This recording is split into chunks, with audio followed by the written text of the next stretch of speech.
किसी भी प्रकार का संकट, अपमान, विपरीतता, प्रतिकूलता, दुख आ जाए, पर जो हमने भगवत प्राप्ति का लक्ष्य लिया है, चाहे वो गृहस्थ हो या विरक्त हो, भगवत प्राप्ति का लक्ष्य लिया है, अब वो नहीं छूट सकता, चाहे कुछ भी हो जाए। पहला लक्षण स्वीकृति इसीलिए कहा है। बहुत जोर की बात है, खुली वस्तु रखी है, बिगड़ी जन्म अनेक की अब वहीं सुधरे आज हो ही राम को। यह स्वीकृति बहुत बड़ी बात है। अपने लोग देहाभिमानी हैं तो क्रियाओं पर संतोष करते हैं, क्रियाओं पर विश्वास कर लेते हैं कि मैं एक कर रहा हूं, इसके फलस्वरूप ऐसा मिलेगा। लेकिन उस सब करने का फल होता है होना, और वो सत्संग से प्राप्त हो जाता है एक क्षण में। इसीलिए स्वर्ग सुख, मोक्ष सुख, फिर मर्त्यलोक के सुख की बात क्या, सत्संग के समान नहीं रखा गया। तात स्वर्ग अपवर्ग सुख, धरी तुला एक अंग, तूलन ताहि सकल मिल जो सुख लव सत्संग। स्वीकृति बहुत जोर की बात है। पहला है धृति। धृति माने किसी भी प्रकार का कोई भी अपमान, तिरस्कार, निंदा, परिस्थिति, विपरीतता आपके मार्ग में आवे पर आपकी स्वीकृति पे अंतर नहीं होना चाहिए। इसे धृति कहते हैं। धृति ये बहुत आवश्यक है भगवत मार्ग के पथिक को। जो स्वीकृति की हुई है उस पे कोई विक्षेप नहीं पड़ना चाहिए, जो होना सो हो जाए। स्वीकृति नहीं बदलनी चाहिए। बस तुम्हारा ये यथा माम प्रपद्यन्ते तास तथैव भजाम्य हम। कोई भी परिस्थिति, कोई भी विपरीतता, कोई भी अपमान हमारी स्वीकृति में अंतर नहीं डाल सकता। मृत्यु स्वीकार करना अच्छा है, पर स्वीकृति पे अंतर नहीं आना चाहिए। वही स्वीकृति भगवत प्राप्ति करा देगी। गोस्वामी जी बाद में सब बातें कह रहे, पहले कह रहे बिगड़ी जन्म अनेक की अब वहीं सुधरे आज। हमारी धृति इतनी कमजोर है कि प्रतिकूलता के आभास मात्र में हम छोड़ देते हैं। प्रतिकूलता तो आई नहीं, प्रतिकूलता के आभास, शायद प्रतिकूलता आ जाए, इससे हम भाग पड़ते हैं। ये कायरों का मार्ग नहीं है भगवत प्राप्ति। अज्ञान को छोड़िए।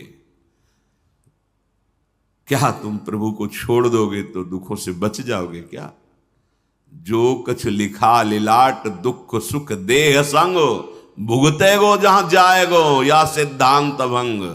या सिद्धांत अभंग तजत क्यों धीरज प्राणी, यही धृति। तजत क्यों धीरज प्राणी, वृंदावन परिहरे प्रिया प्रीतम रजधानी। स्वामिनी जी के महल को, स्वामिनी जी के चरण आश्रय को छोड़कर तुच्छ विषयों की तरफ कदम बढ़ा देना, स्वीकृति आपकी बहुत कमजोर है। बिगड़ जाएगा, ये जन्म बिगड़ जाएगा। पता नहीं किस युग में ये स्वीकृति का अवसर मिलेगा कि नहीं मिलेगा। कितना भी संकट आवे, धैर्य नहीं छोड़ना। सब कुछ सहना है, राधा राधा कहना है। नियम बना लो, जीत जाओगे। काल पर भी विजय प्राप्त कर लोगे। विश्वास करो, ये मंत्र मान लो, सब कुछ सहना है, राधा राधा कहना। राधा राधा आपको सराहेंगे, आपको चाहेंगे। आप जो मर्जी आवे सो करो। सराहेंगे आपको, कोसेंगे नहीं। आपको सराहेंगे और आपको ही चाहेंगे। हम आपसे तन मन प्राण सर्वस्व समर्पित करके प्रेम करते हैं। ये प्रेम मार्ग की बात। भगवत प्राप्ति करना है तो पहली बात है ये धृति। ये धैर्य रखो। ये नहीं देखा जाता, धैर्य नहीं दिखाई देता। धैर्य नहीं, जरा सा विचलता हुई भाग पड़े। कहां भागोगे? जिधर भाग के जा रहे उधर तो विचलता का समुद्र है।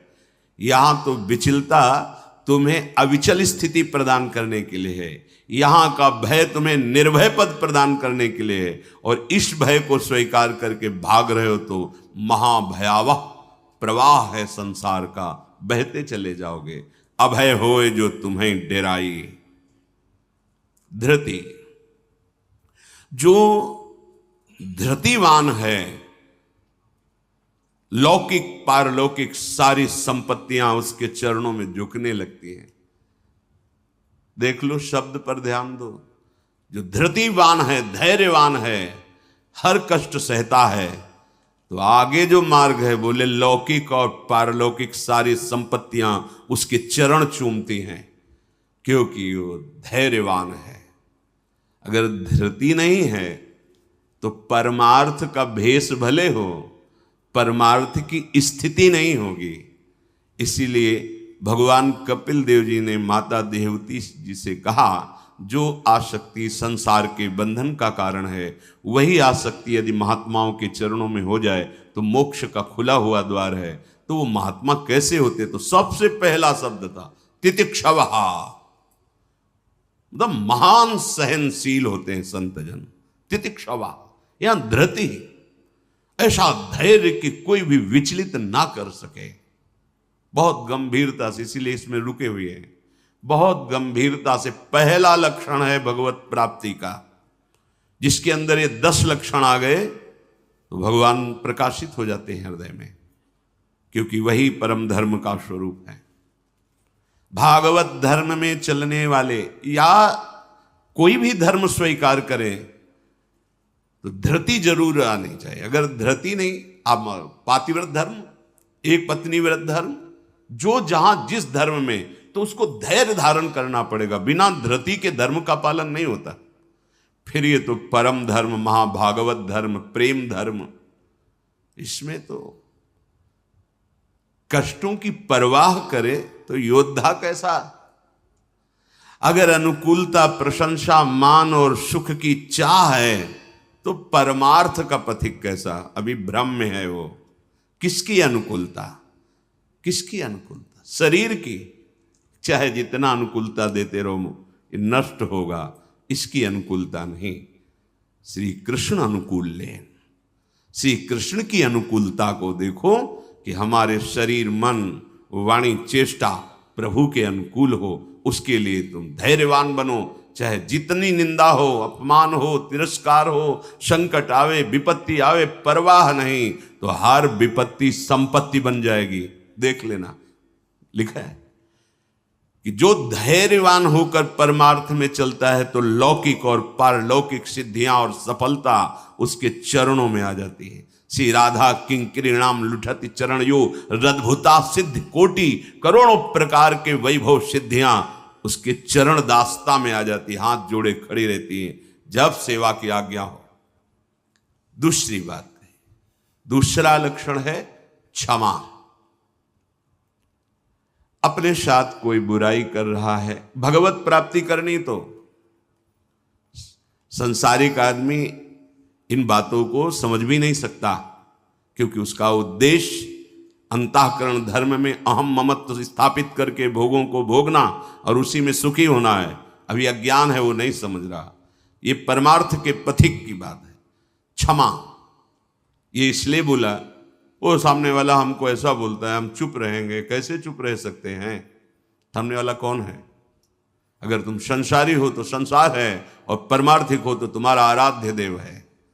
तुम्हारी वही तत्व दृष्टि होनी चाहिए जिसकी प्राप्ति के लिए निकले हो। कब करोगे? किस जन्म में करोगे? अभी इसी क्षण से अभ्यास शुरू करो। क्षमा, अपने साथ बुराई करने वाले को दंड देने या दिलाने की पूरी शक्ति होने पर भी, दंड देने या दिलाने की आज्ञा करते ही विध्वंस मच जाएगा, ऐसा होने पर भी ना तो शरीर से दंड दे, ना वचन से दंड दे, ना किसी से प्रेरित करके दंड। हम तो नहीं करेंगे, पर तुम देखो, तुम हमारे शिष्य हो, हम तो सह गए, तुम्हें नहीं सहना चाहिए, जाओ। तो बात एक ही हो गई, बात एक ही हो गई। आप उसको दंड देना चाहते तो आपके अंदर क्षमा बल नहीं है। करत जे अनशहन निंदक तिनहु पे अनुग्रह, ना इस लोक में तुम्हें दंड मिलेगा और ना परलोक में दंड मिलेगा। मेरे अपमान, मेरे निरादर, मेरी निंदा, मेरे तिरस्कार का तुम्हें कहीं दंड ना मिले। तुम्हारी बुद्धि शुद्ध हो, स्वस्थ रहो और भगवान प्रसन्न हो। ये है परमार्थ के पथिक का हृदय। विचार करो, जो अनशहन करके निंदा कर रहा है, अपमान कर रहा है, तिरस्कार कर रहा है, उसके लिए ठाकुर हरिदास जी के कोड़े पे कोड़े वो बरसा रहे निर्दयी और कह रहे हरि बोल कहता है। तब ऐसी पीड़ा में भी मुस्कुरा के कहते हैं भगवान बड़े कृपालु हैं, तुम्हारा मंगल करेंगे, क्योंकि तुमने भी कहा हरि बोल। तो ये 2 अक्षर हरि नाम तुम्हारी जिह्वा पे आया, अब मुझे विश्वास हो गया कि भगवान तुम्हारा मंगल कर देंगे। ये है महाभागवत की स्थिति। कितना भी अपमान, कितना भी क्लेश या निंदा करे, उसके लिए ना मन से अमंगल भाव हो, ना वचन से हो।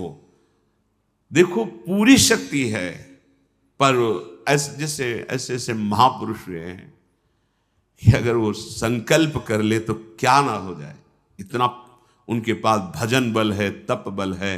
साधारण आदमी उनका अपमान करके पीट के चला जाता, वो बताते भी नहीं कि किसने पीटा है, कभी नहीं। वो कभी लौट कर भी नहीं देखते किसने ऐसा क्यों किया है। क्यों? क्योंकि अगाध बोध संपन्न महात्मा जैसे अपने हाथ से अपनी दांत से अपनी जिह्वा, अपने द्वारा कोई चेष्टा जो अपने को पीड़ा पहुंचा दे, किसको दंड देंगे? ऐसे आत्मस्वरूप सर्वत्र अनुभव करते हैं। इसलिए राग द्वेष रहित महात्मा के हृदय में ये आता ही नहीं है कि इसको दंड दिया जाए।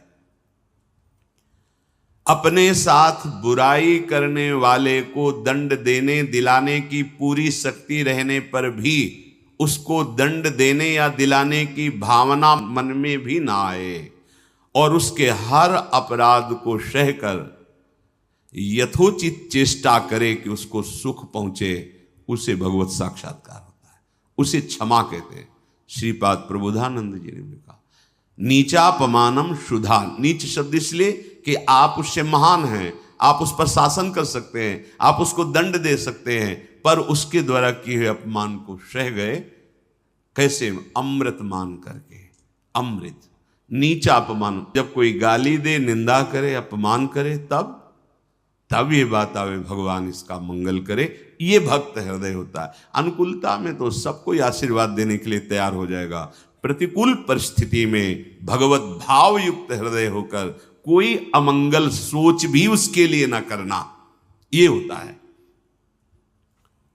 देखो सर पे प्रहार किया नित्यानंद महाप्रभु के, जो जगाई मधाई के चरित्र में आता, महाप्रभु जब चैतन्य देव ये देखा तो सहन नहीं कर पाए कि ऐसे महाभागवत के प्रति ऐसा अपराध, क्रोधावेश लो, चरण पकड़ लिए नित्यानंद महाप्रभु ने कि चैतन्य महापुरुष का प्रभु ये आपकी विशेष कृपा के पात्र है। नाथ, आपका अवतार दंड देने के लिए नहीं हुआ, आप कृपा कीजिए। ये आप कह दो कि वो तो अवतारी पुरुष हैं, तो हम किनके बच्चे हैं? हम किस मार्ग में चल रहे हैं? हम उन्हीं के तो बच्चे हैं, उन्हीं की तो अंश हैं, उन्हीं की तो शरण में है। वही नाम जो बोल रहे हैं वही तो हमें दे रहे हैं, कोई दूसरा नाम थोड़ी दे रहे। वही कृष्ण नाम दे रहे हैं, वही राधा नाम दे रहे हैं, जिसमें ऐसी अपार सामर्थ्य है। वो तो स्वयं प्रभु हैं, पर हम कौन हैं? उन्हीं प्रभु के तो अंश हैं, उन्हीं प्रभु के बच्चे हैं, उन्हीं के चरण शरण में हैं, उन्हीं के वचनों के अनुसार चले तो वैसी ही कृपा का अनुभव होने लगेगा। क्षमा, पहला धृति, दूसरा क्षमा, तीसरा है दम। दम कहते हैं इंद्रियों को विषयों से हटाकर प्रभु में लगाना। ये भगवत प्राप्ति के लक्षण वाले महापुरुष का जो भाव है। दम, दमन करना। हमारी इंद्रियां बहिर्मुख होकर भोग भोगना चाहती हैं, इनका स्वभाव बन गया है। दुर्वासना मम सदा परिकर्षयन्ति। विषय इतने प्रबल हो रहे हैं कि इंद्रियों को अधीन कर लिए हैं। इंद्रियां इतनी प्रबल हो रही कि मंथन करने वाली प्रमथन स्वभाव वाली मन को अधीन कर लिया है। मन इतना प्रमथन स्वभाव वाला बुद्धि को अधीन कर लिया। अब बुद्धि विषय में सुख मान करके सब छूट दिए हैं, तो इंद्रियां मन विषयों में विचरण कर रहे हैं। जो भगवत प्राप्ति करने की लालसा वाला उपासक है, वो दम रूपी सद्गुण से युक्त होता है। दम अर्थात दमन करना, इंद्रियों का दमन करना थोड़ा कठिन है। कामा संजायते क्रोधा, क्रोधा स्मृति विभ्रमा। जब हमारी कामना बन जाती है कि ये मैं भोग भोगूं और उसमें बाधा पड़ती है तो क्रोध आ जाता है। बस ये कामना संकल्प न बनने पावे तो बहुत जल्दी निवृत्त हो जाएंगे।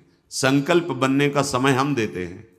जब कोई भी इंद्री का विषय आकर्षित होता है तो मन उसको विस्तार से सुख का, भोगा हुआ सुख या सुना हुआ या दृश्य में आया हुआ भोगने की लालसा, और आप अपने भगवत विस्मरण कर दिए और उसमें तन्मय हुए, संकल्प बना, गड़बड़ हो गया। अब परमार्थ से भ्रष्ट कर देगा, आज नहीं तो कल।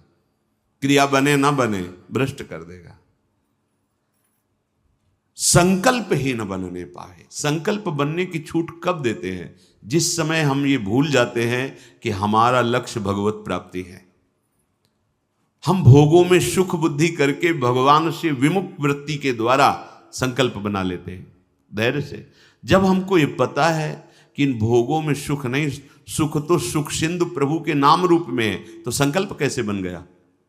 भगवत विमुखता के कारण संकल्प। वो क्षण भगवत विमुख हुआ, वो समय भगवत विमुख में जा रहा है, इसलिए आपका संकल्प बन रहा है।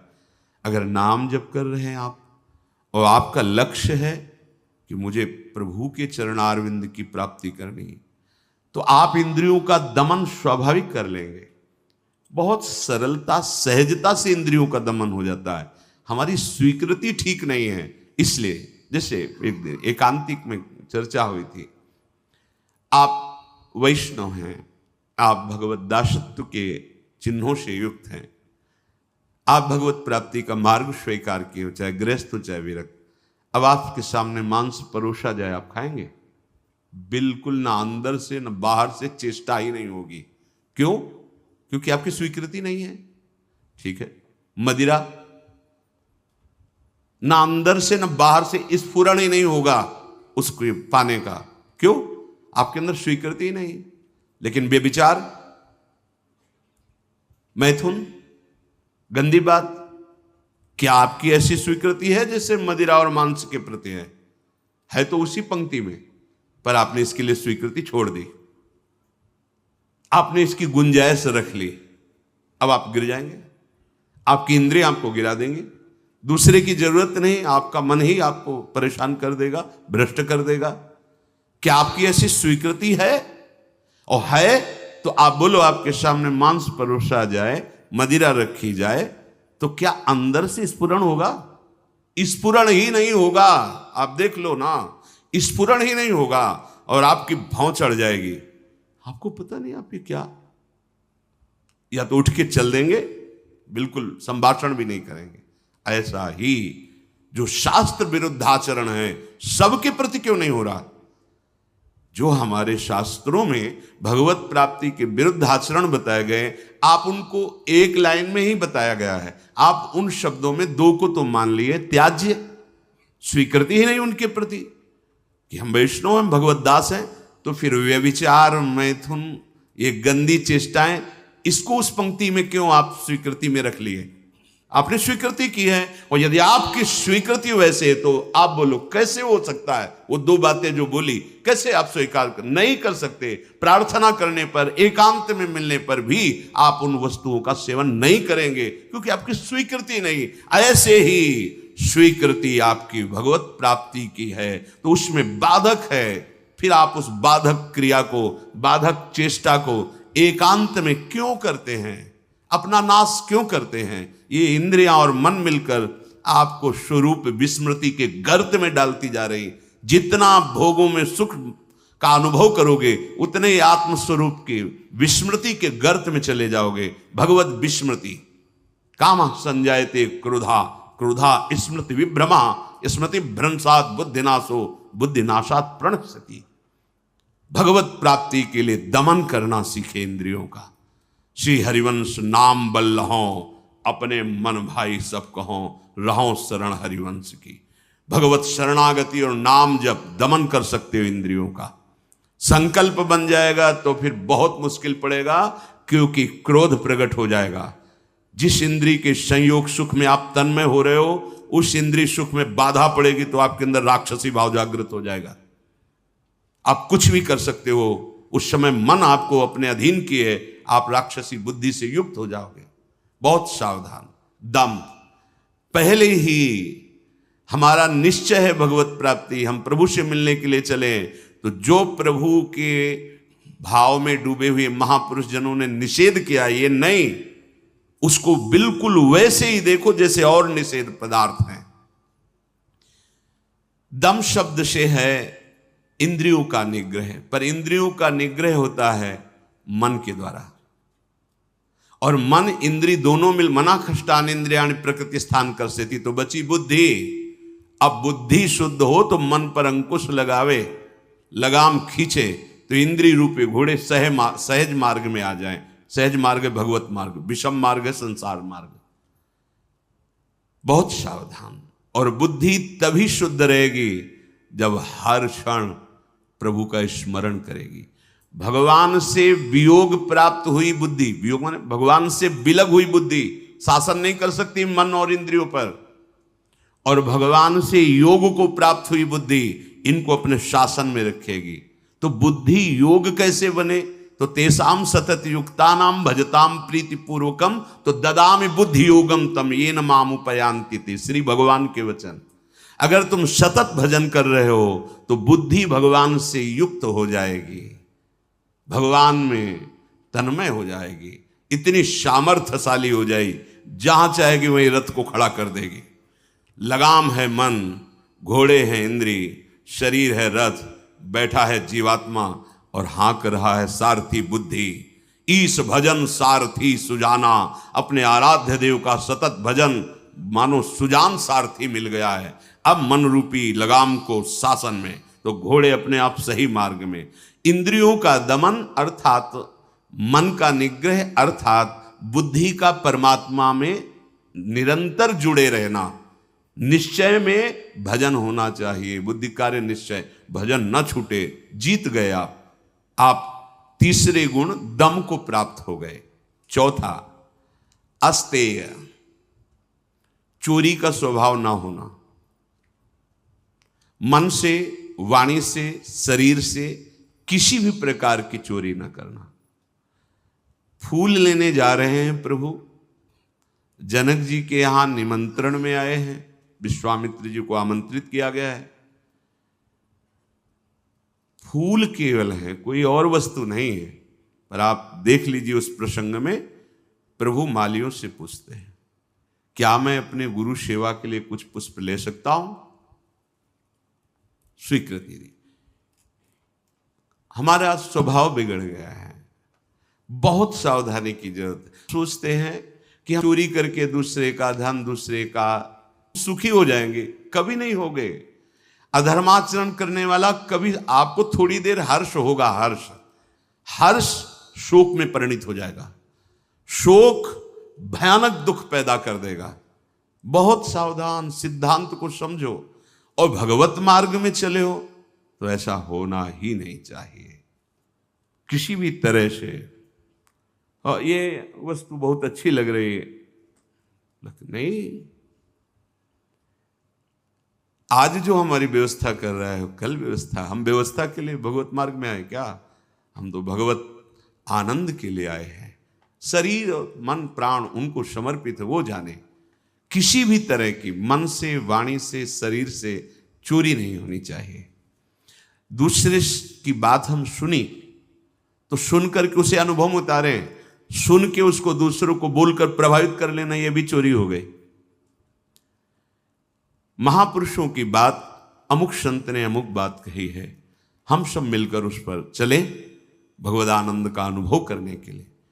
अगर हम उस बात का केवल प्रयोग करते हैं दूसरे को प्रभावित करने के लिए और वासनाओं की पूर्ति के लिए, यह भी चोरी है। वो बात हमारे अंतःकरण को भगवदाकार करने के लिए है। सत्संग में उस बात को इसलिए कहते हैं कि वो बात हम सब धारण करें और भगवदानंद को प्राप्त हो। किसी भी तरह का मन में या तन में या वचन में ये छुपाव भाव, ये चोरी भाव, हम चाहते कुछ हैं और वाणी से कुछ बोल रहे हैं, वो ठीक नहीं है। अस्तेय, बिल्कुल छुपाव का भाव, चोरी का भाव नहीं होना चाहिए, न मन से, न वाणी से, न शरीर। भगवत प्राप्ति करने वाला उपासक जो मन में होता है वही वाणी में होता है, वही चेष्टा में होता है, तीनों में एक होगा। और जो विषयी जीव होता है उसके मन में कुछ और होता है, वाणी से कुछ और बोलता है, चेष्टाएं कुछ अलग दिखती है, ये ठीक नहीं है। जो मन में एक, वचन में एक, आचरण में, वही तीनों का मिलान कर लो, वही होता है अस्तेय। पहला था धृति, दूसरा क्षमा, तीसरा दम, चौथा अस्तेय, पांचवा है शौच। शौच कहते हैं पवित्रता को। उपासक को बाहर और भीतर दोनों से पवित्र होना चाहिए। अब सुंदरता बढ़ रही है लेप आदि से, वैसे पवित्रता नष्ट हो रही है, पवित्रता नहीं मिलेगी, शौचाचार का ज्ञान ही नहीं है, पशुता बढ़ रही है, पशुता। वही जूते पहन करके लघुशंका गए हैं, अवसर लगा तो उसी में शौच हुआ है, और वही जूते पहन करके भोजन पा रहे हैं, तो बुद्धि क्या हुई? पशुता आ गई, राक्षसीपना आ गया। आहार के समय पूज्य भाई जी महाराज और ग्रंथों में और बड़े संतों से बहुत पवित्र विचार होने चाहिए उस समय। खास करके आहार के समय तो आपको बहुत सावधान रहना है, क्योंकि जैसे भाव में आहार पा रहे हो उसी का वो बढ़ावा कर देगा। पवित्र आहार, पवित्र चिंतन करते हुए, इसलिए पहले भगवद अर्पित किया जाता है, एक एक कवल नाम जप करते हुए। बहुत सुंदर 24 घंटे उसका देखना प्रभाव बहुत सुंदर पड़ेगा। बाहर आपका शरीर पवित्र होना है, उसके लिए दिनचर्याएं हैं, पवित्रता का निर्वाह, बहुत सावधानी। वो अब देखो ऐसे लोगों के आचरणों का अनुकरण किया जाता है जो शौच होकर जल ही नहीं लेते, वैसे ना क्या कहते हैं उसे, हाँ टिश्यू पेपर, वाह। आचरण बिगड़ते हुए पशुता में बदल गए, जैसे पशु ने सोच के चल दिए। अरे भाई मनुष्य शरीर मिला है पवित्र, मतलब बुद्धि काम नहीं कर, उसे बड़ा माना जाता है। सोच होकर के पवित्रता ना करना बड़े आदमी हैं, वाह। आचरण पवित्रता है ही नहीं, कैसे तुम भगवत चिंतन अखंड कर लोगे, कैसे तुम्हारे सदविचार आवेंगे? बाहरी और भीतरी दोनों पवित्रता चाहिए। बाहरी पवित्रता ये जल से, मिट्टी आदि, रजा, देखो चाहे जितना आप साबुन लगाओ हाथ में, बाद में थोड़ी रज का प्रयोग जरूर करो। रज से पवित्र माना, जैसे वो इतनी बड़ी बोतल में क्या आता है, डिटॉल वाला वो नहीं होता, उससे हाँ जो हैंड वॉश जो भी ऐसे से धो लिए, माना ठीक अच्छा है, पर रज का प्रयोग जरूर करें। थोड़ी रज लेकर हाथ, बिना रज से आप पवित्र नहीं माने जाएंगे। आप जैसे साबुन वगैरह तो करो, हम कहते करो, पर इससे आप रज का प्रयोग जरूर, एक बार ही सही, पर ऐसे और रज आएगी तो नाली जाम हो जाएगी, और ऐसा नहीं, हम कहते थोड़ी तो प्रयोग करो रज का। नहीं, वो नाली तो खुल भी सकती है, इधर बुद्धि की नाली जाम हो गई तो और गड़बड़ हो जाएगा, नहीं हो जाएगा, जन्म जन्मांतर बिगाड़ती चली जाएगी। अब कैसे समझावे, मतलब बड़ा समय विचित्र आ रहा है। लघुशंका में बैठना है तो जो सोच की सीट उसी पे बैठना है, किए लघुशंका और निकले उछल दिए, अरे पूरे अपवित्र हो गए। उस पे बैठने के लिए उतना ही वस्त्र धारण करो जितना तुम्हें धोना हो, तभी आप भगवत मार्ग में चलने, तभी आप चल सकते हैं। बुद्धि काम नहीं करेगी। अब जरा सा भी कुछ भी मुख में जाता है तो हमें कई बार समझाना होता है, श्री जी का प्रसाद है, प्रसाद, तब मन मंत्र की तरफ बढ़ता नहीं, एकदम घबरा के मुख में कुछ गया जूठा हुआ तो उसे समझाना पड़ता है, चरणामृत है, श्री जी का प्रसाद है। अभ्यास, हम बातचीत कर रहे हैं और बाथरूम के पादुका में पैर जा रहा हो, बंद मंत्र, नाम चलना प्रारंभ, हमें बाद में ज्ञान होगा, वो पहले हो गया। अभ्यास। अगर आपको कई बार शौच लगती है, आप बाथरूम तो बंद ही होते हैं, उचित वस्त्र धारण कर लो, या जैसा हाथ धो लिए, यहाँ से हाथ धो लिए, कुल्ला कर लिए, और ये जो छिद्र है इनमें जल लगा लिया, कमर से स्नान, चाहे जितनी बार, इतना तो करना है। 2 बार तो सर्वांग आप कर लीजिए, बीमार हैं ऐसा है तो ऐसे कर लीजिए। अगर आप ऐसे पवित्र नहीं रहेंगे तो मंत्र नहीं चलेगा, भजन नहीं होगा। आप खुद देख लीजिए, बाहरी पवित्रता और आंतरिक पवित्रता, छल कपट ये सब अंदर ना रखते हुए नाम जब चल रहा है, अंदर पवित्र हो जाएंगे। तो जल मिट्टी और यथा योग्य जो गुरुजन आदेश करते हैं वैसी दिनचर्या से ये बाह्य शरीर की शुद्धि होती है। राग द्वेष दंभ कपट वैर अभिमान इन विकारों का नाश होने पर अंतःकरण स्वच्छ होता है। ये विकार सब नष्ट हो जाएंगे। सत्संग सुनते रहिए, नाम जप करते रहिए। तो ये शौच अर्थात पवित्रता बाहरी और भीतरी दोनों आवश्यक है। प्रसाद के सिवा मुख में अगर कुछ भी है, जैसे आप राधा वल्लभ जी गए, किनका मंत्र चलाओ, जल वो चरणामृत, तो आचमन जल लेके आचमन करने की जरूरत नहीं।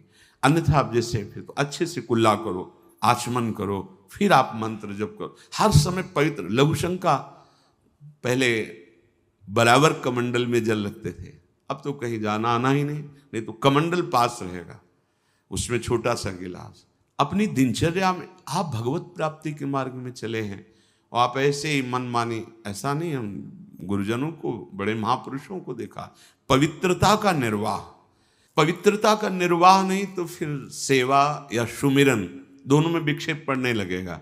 मनमानी आचरण मत कीजिए। आपका वस्त्र पवित्र होना चाहिए, पानी से निकाल लीजिए, पवित्र होने। ऐसे मनमानी आचरण करोगे तो भजन में रुचि नहीं होगी। ये भगवत प्राप्ति जिसको होनी उसके लक्षण बताए जा रहे हैं। वो बाहर और भीतर से बहुत पवित्र रहता है। हम किसी को छूने की चेष्टा न करें। कोई छू रहा है हमें, उसमें कोई दोष, हम जा रहे हैं ऐसे छू गया कोई बात, हम किसी को बहुत सावधान।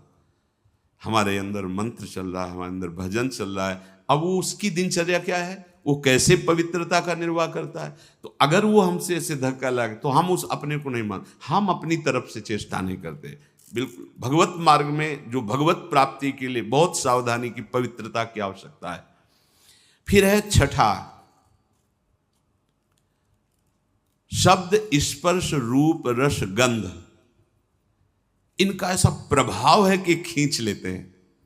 जैसे अभी कोई ध्वनि बजने लगे, आ जाएगा, प्रभाव पड़ा शब्द का।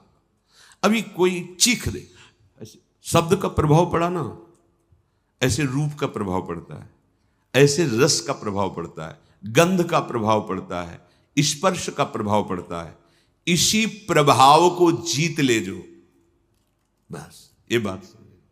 हमारा जो नाम चल रहा है, अब कुछ भी गाए, कुछ भी बजाए, कुछ भी शोरगुल हो, उस पे अंतर नहीं पड़ना चाहिए। हम रूप आशिक हैं प्रियालाल के, आप कोई भी रूप हो, हम स्वादी हैं प्रियालाल के उच्छिष्ट के, अधरामृत के, जो उनका उच्छिष्टामृत भुक्त वही वह। इसके अलावा कुछ भी अमृत भी हो तो हमारे लिए, हमारी गंध श्री जी के श्री चरणों में चढ़ी हुई तुलसी पुष्प, श्रीअंग का इत्र, प्रसाद माला आदि, बस।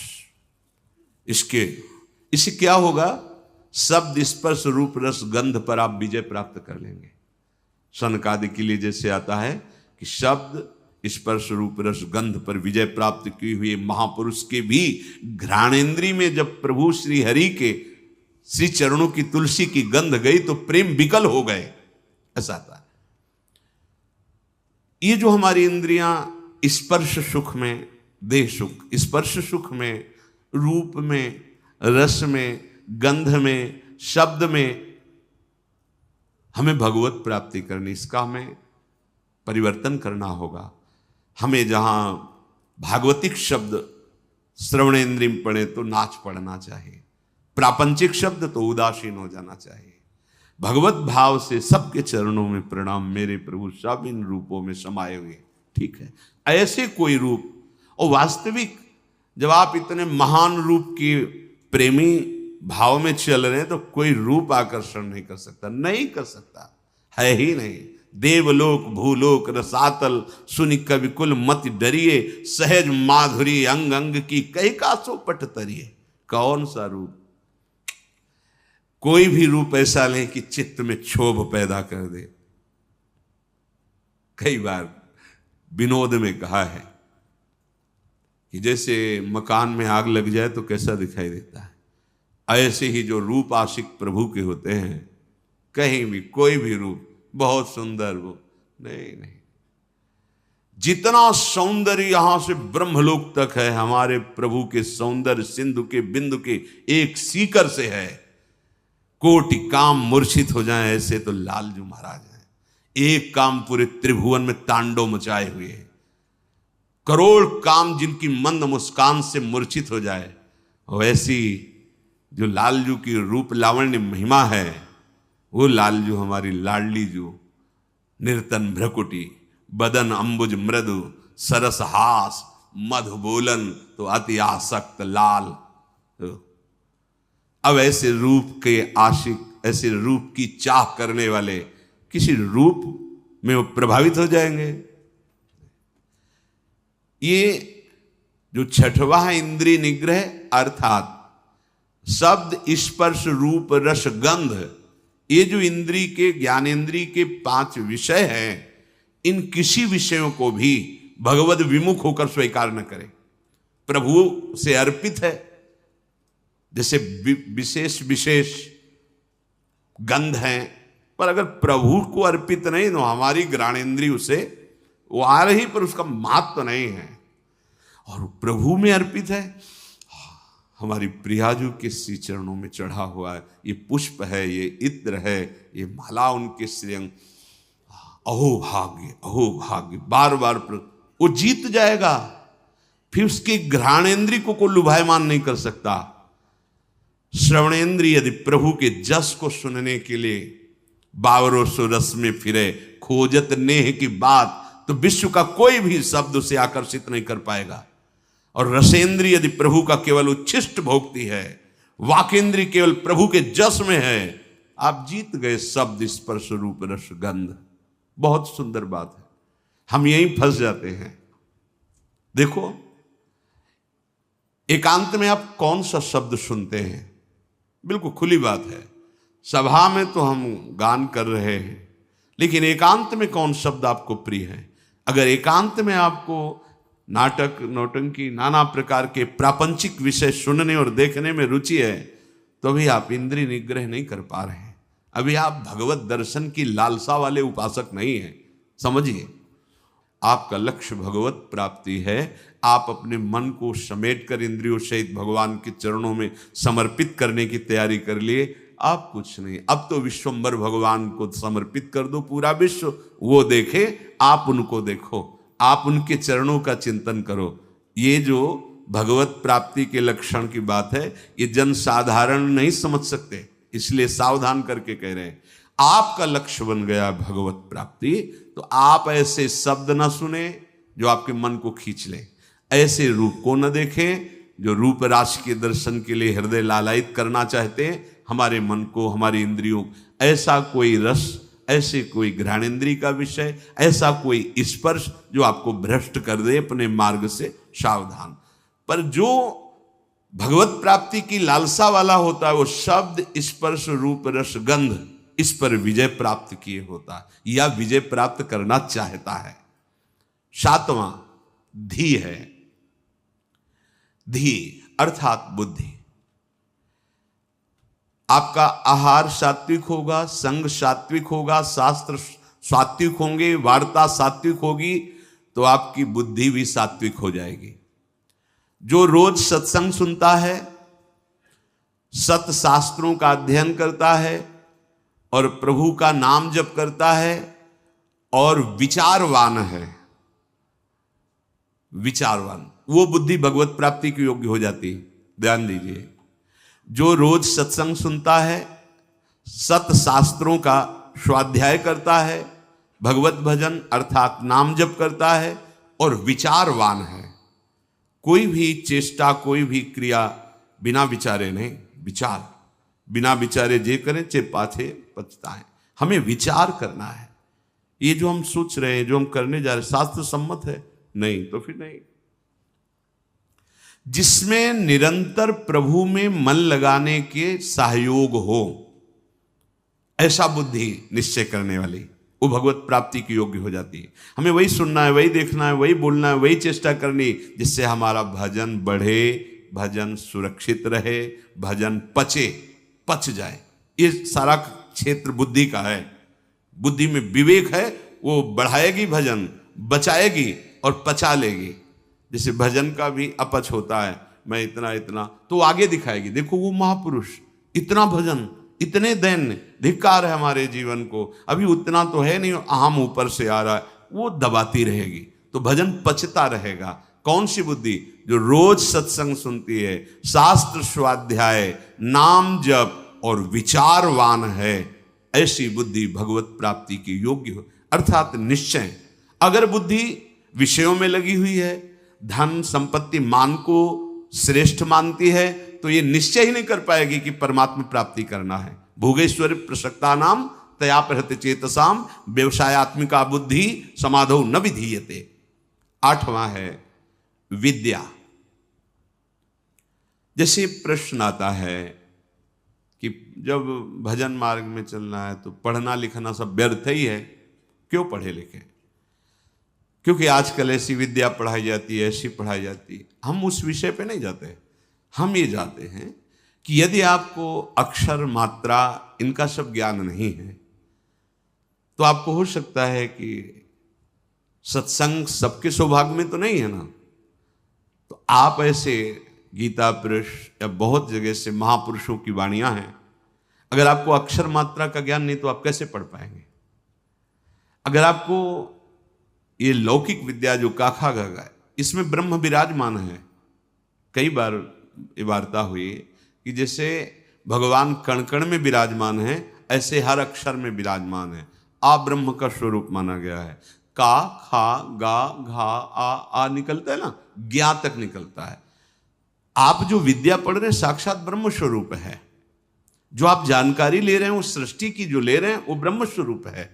उसे आप भजन से अलग मत मानिए, ध्यान देकर पढ़िए। हाँ, अब पढ़ लिख करके उद्दंडता करना, कपट करना, हिंसा करना, चोरी करना, तो होगा कि क्या हुआ तुम्हारी पढ़ाई से? आप विद्या से, जैसे विद्या विनयम ददात, विनम्र होता है, गंभीर होता है, बुद्धि उसकी निर्णायक होती है, प्रवीण होती है। पर यदि भ्रष्ट आचरण करोगे तो वही विद्या अविद्या का रूप धारण कर लेगी। तो विद्या निषेध नहीं है, अविद्या निषेध है। आप खूब अच्छे से पढ़िए, आप खूब पदाधिकारी बनिए, समाज की सेवा करिए, आप जानकारी लीजिए, ये जगत भगवत स्वरूप है। अगर आप अभी से प्रमाद कर लिए तो भजन में स्थिति है नहीं। हम देखते हैं जो बच्चे पढ़े लिखे हैं ना, तो एक बार समझा दो तो कदम सोच समझ के रखते हैं। हाँ, हम ये कहते हैं यदि ऐसी रति है कि राधा राधा राधा राधा राधा सत्संग और नाम जप करते हुए आप तो सच्ची मानिए सब शास्त्रों का ज्ञान अपने आप हो जाएगा। पर ऐसा बहुत ही कठिन है, कोई बिरला ऐसा जो ऐसे चल पाए, नहीं तो इसलिए पढ़ना आवश्यक है। विद्या जब आपके अंदर अक्षर मात्राओं का ज्ञान होता है, उसमें विषय भी रखे जाते हैं। आप संस्कृत पढ़ सकते हैं, आप ये पढ़ सकते हैं, आप ये अलग अलग विषय रखे जाते हैं। जैसे अपने जब पढ़ रहे थे तो एक विज्ञान का विषय था और एक आर्ट का विषय था, कॉमर्स का विषय था, नहीं अलग अलग, कि आप संस्कृत ले सकते हो, आप अंग्रेजी ले सकते, ऐसे कई विद्या। अगर हमको अक्षर मात्रा और ठीक ज्ञान है तो हम वेद का स्वाध्याय कर सकते हैं, आगे हम संस्कृत पढ़ें, हम अपने शास्त्रों को पढ़ सकते हैं। अब ऐसा क्या कि शास्त्र तो आते नहीं, भजन में रुचि नहीं, तो आपके अंदर ज्ञान स्फुरित कैसे होगा? हम उन महात्माओं को देखकर बोला कि का नहीं पढ़े लेकिन एक क्षण भी नहीं नाम छोड़ रहे, तो सारा ज्ञान जागृत हो गया उनको। यही अपने वृंदावन में पूज्य मथुरा दास जी थे, वो खुद कहते थे, ए जी हमने कभी स्कूल का मुंह नहीं देखा, अर्थात कभी स्कूल नहीं गए, और 50-50 श्लोक महाभारत के एक साथ बोलते चले जा रहे और फिर नंबर बाय नंबर उसका अर्थ बताते चले जा रहे हैं। ये सब क्या हो रहा है? बड़ा विचित्र है। जब हमारा चित्त प्रभु में जुड़ जाता है तो प्रभु पूर्ण है, तो कोई भी ऐसा ज्ञान नहीं जो उसके अंदर। पर अभी खेलने कूदने की अवस्था में प्रमाद स्थिति के कारण वो आड़ लेते हैं कि हम भजन करेंगे और विद्या नहीं पढ़ते, इसलिए पढ़ना चाहिए। पढ़ो। अब हमारी समझ में आया है कि पढ़ो, अपने को पहले दिनचर्या में लाओ, माता पिता के अधीन रहो, शास्त्र की बातें समझने के लिए विद्या का अध्ययन करो, कोई पद मिलता है तो समाज सेवी बनो, अधर्म का त्याग करते हुए धर्म पे चलने वाला महात्मा ही माना जाता है, चाहे वो गृहस्थ में हो चाहे विरक्त में हो। इसलिए विद्या ही अध्यात्म विद्या की तरफ ले जाती है। आप पढ़े लिखे हो, हमारी बात समझ रहे हो? नहीं समझ नहीं पाओगे। अब पढ़े ही नहीं तो निवृत्ति का अर्थ क्या समझ पाओगे? पढ़े ही नहीं तो प्रवृत्ति का अर्थ क्या समझ पाओगे? उनकी बात जाने दो जिनको लोक परलोक से कोई मतलब नहीं है, बस शुरू है भगवान नाम निरंतर, वो सिद्ध महापुरुष। अब कहां वृत्ति है?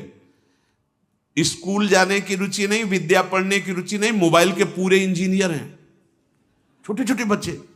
हाँ मतलब अभी इतने बड़े हैं, वो क्या सर्च करना है आपको बोल दो, बस बोलिए, आप वो सर्च किए बैठे। क्योंकि वायुमंडल ऐसा है, वातावरण ऐसा है, चार बच्चे जहां मिले तो बिना सीखे सब आने लगते हैं, उनको कुमार्गगामी प्रवृत्तियां। इसलिए विद्याध्ययन, शास्त्र स्वाध्याय, तभी वो अध्यात्म विद्या की तरफ बढ़ेगा। जिससे यथार्थ ज्ञान प्राप्त होता है उसे ही विद्या कहते हैं। नवा है सत्य। सत्य बोले, सत्य आचरण करे, असत आचरण, शास्त्र विरुद्ध आचरण नहीं। असत वार्ता, सत्य क्या है? भगवान है, सत्य नारायण है, सत्य श्री कृष्ण है। भगवत भाव से चर्चा करना, भगवत भाव से व्यवहार करना, ये सत्य आचरण होता है, ये सत्य वार्ता होती है। जैसा अंतःकरण और इंद्रियों में आपने निश्चय किया है वैसा ही बोलिए। उसमें छल कपट करके बनावटी शब्द दंभ वाले नहीं होने चाहिए। यह ध्यान में रखना चाहिए कि आप जो बोल रहे हैं उससे किसी के हृदय में ठेस नहीं पहुंचनी चाहिए। जो बोल रहे हैं उससे दूसरे को लाभ प्राप्त होना चाहिए। जो बोल रहे हैं वो यथार्थ सत्य होना चाहिए, कपट रहित, दोष रहित, अहित करने वाली वाणी नहीं होनी चाहिए। और 10वां है अक्रोध। कोई भी आपके प्रति कैसा भी बर्ताव करे, आपको क्रोध नहीं करना, यह नियम लेना है। इसमें दूसरा था क्षमा। क्षमा और क्रोध में अंतर है। जो हमारे प्रति अमंगल बर्ताव कर रहा है उसका मंगल हो, कभी अमंगल न हो, यह क्षमा है। अब जो हमें क्रोध दिला रहा है तो हमें नियम लेना कि हमें गुस्सा नहीं करना, वो दिलाएगा। देखो, जब आप परमार्थ पे चलते हो तो आपके अंदर और बाहर दोनों जगह ऐसी परिस्थिति पैदा की जाएगी कि आपको क्रोध आवे, आपके अंदर की वृत्ति बिगड़ेगी। बाहर का ऐसा व्यवहार हो सकता है, आपका साथी, आपका मित्र, आपके पास रहने वाला साधक ही आपसे विपरीत ऐसी चेष्टा, उस समय वो प्रेरित है। आपको देखना है कि इस समय प्रेरित है माया के द्वारा, और वो मुझे गुस्सा दिलाने के लिए ऐसा विधान रचा गया, पर मैं गुस्सा नहीं होऊंगा। अगर सह नहीं पाते हो तो मौन हो, भाग जाओ वहां से, मौन हो के भाग जाओ। वीरता मत दिखाओ। गुस्सा करना वीरता नहीं, सह जाना वीरता है, जैसे सह पाओ। बहुत संतों ने इस पर, जहां कोई आपको गुस्सा की बात दिलाने लगे तो अगर आप ये याद कर लोगे कि मेरी परीक्षा हो रही, मुझे क्रोध दिलाया जा रहा है, तो आप समझ जाओगे। पर बस यही रहे कि मेरी परीक्षा हो रही, मुझे गुस्सा नहीं करनी, नहीं, सोचते सोचते फिर कड़वा वचन निकलने लगेगा, फिर मारपीट भी होने लगेगी। पर सोचो, अपने साधु के साधक हो के एक दूसरे को गाली दे रहे, लड़ रहे, ये कोई साधुता है? ये कोई मार्ग? अक्रोध, क्रोध नहीं करना। नियम लेना पड़ेगा ना कि क्रोध नहीं करना, वो दिलाएंगे क्रोध। बड़े विचित्र विचित्र लीलाएं होती। 100 बार थूका, क्रोध नहीं आया, ऊपर से थूका। वो तो उन्होंने यही कहा कि आपकी तो बड़ी कृपा हुई जो एक दिन में 100 बार मुझे गंगा स्नान करने को मिला, 100 बार हमें स्नान करने का सौभाग्य मिला। ये हो सकता है हमारे साथ व्यवहार ऐसा हो कि जिससे हमें क्रोध आवे तो हमें तुरंत सोचना है। तुरंत वही सोच सकता है जो साधक है, ये मेरी परीक्षा आई है, नहीं मुझे गुस्सा नहीं कर, राधा राधा राधा राधा राधा राधा राधा भैया राधा, बढ़ो आगे बढ़ो, गुस्सा नहीं कर रही। अक्रोध, अपनी कोई बुराई करके, अपना कोई प्रतिकूल व्यवहार करके क्रोध दिलाना चाहता है, आप अक्रोध, आपको गुस्सा नहीं करनी। क्षमा में और अक्रोध में अंतर है। हम गुस्सा नहीं करेंगे पर क्षमा उसको मंगल मनाएगी। उसके प्रति कोई प्रतिकूल व्यवहार नहीं होगा और उसका मंगल के मन वचन कर्म से इसको हमारे प्रति जो अपकार किया कभी इसको दंड ना मिले, ना भगवान दंड देना या लोक में दंड, उसे क्षमावान कहते हैं। बहुत बड़ा बल है ये साधु का, इसीलिए दूसरे नंबर पे क्षमा। ये जो क्रोध है वो हमें दिलाने की चेष्टा कर रहा है, हम उसका मंगल भी मनाने वाला विषय नहीं। अब हमें इसमें सावधान रहना, गुस्सा नहीं होना। देख लो आज नियम लियो लोगे, शाम तक कोई ना कोई ऐसा आपको गुस्सा बाहर से नहीं अंदर से आ जाए। परसों वो मिला था ना, उसने अब जलने लगे, गुस्सा आने लगी, परसों की बात या वर्षों की बात, मन है वो लाएगा भी। अच्छा ऐसा मतलब तो हमको क्या समझ रखा है भगवान, मतलब वो मना गुस्सा रही ना, देखो इतना तो विलंब न करो, तो दंड दो जिसे चार लोग देखे ना कि वैष्णव अपराध का क्या मतलब होता है। कहां गए, उसी समय अंदर वाली वृत्ति करो, नहीं मुझे गुस्सा नहीं होना, मुझे किसी का मंगल नहीं मनाना, क्योंकि मुझे भगवत प्राप्ति करनी। क्षमा और अक्रोध दोनों में भेद यही है। जो कुछ होता है मन में या बाहरी व्यवहार में, हमको उसे सहना है, क्रोध नहीं करना है। ये जो 10 प्रकार के लक्षण बताए गए, उपासक सावधानी पूर्वक इनको धारण करे। अगर ये लक्षण है तो भगवत प्राप्ति निश्चित है। पुनः पहला है धृति, अर्थात हम ऐसी स्वीकृति में रहें कि कोई भी परिस्थिति हमारी स्वीकृति को न नष्ट कर पावे। हमारा लक्ष्य है